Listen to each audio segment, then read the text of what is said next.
बालमित्रांनो, आज आपण एक गोष्ट ऐकूया. गोष्टीचं नाव आहे फुकटम फाकटम. एक मोठं वडाचं झाड होतं. त्या झाडावर एक खारोबा आणि एक खारुताई राहत होत्या.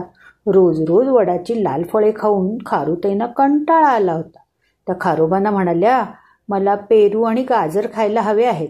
खारोबांना पण रोज भुईमुगाच्या शेंगा, गोड मध हवा असे, पण हे सर्व मिळणार कसे? त्यासाठी कष्ट करायची त्यांची तयारी नव्हती. खारुताईंना एक युक्ती सुचली. त्यांनी आपल्या मित्रमैत्रिणींना एक पार्टी द्यायचे ठरवले.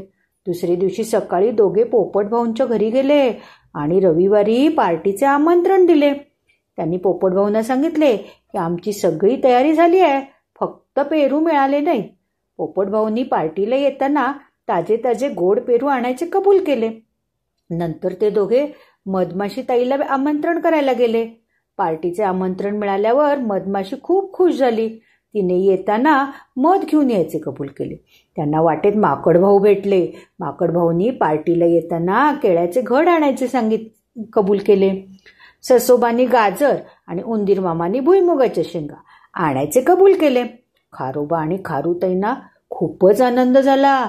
फुकट खायला मिळणार म्हणून फुकटम फाकटम लोकांचे गट्टम म्हणून नाचू लागले. तिकडून मधमाशी ताई उडत होती. तिने हे ऐकले. तिला त्यांचा हेतू समजला. ती लगेचच पोपट भाऊ, माकड भाऊ, ससे नाना आणि उंदीर मामा यांच्या घरी गेली आणि सर्वांना सगळी हकीकत सांगितली. त्या सर्वांनी पार्टीला जायचे कबूल केलेला खाऊ घेऊन जाण्याऐवजी एक एक काठी घेऊन जाण्याचे ठरवले. रविवारी खारोबा आणि खारुताई पाहुण्यांची वाट बघत होते. एक एक एक करत सर्वजण आले. त्यांनी पाठीमागे एक एक काठी लपून आणली होती. खारुताईंनी पार्टीची काहीच तयारी केली नव्हती. हे पाहून सर्वांनी त्यांना चांगलाच चोप दिला आणि त्यांच्या भोवती नाचत गाणे म्हणू लागले.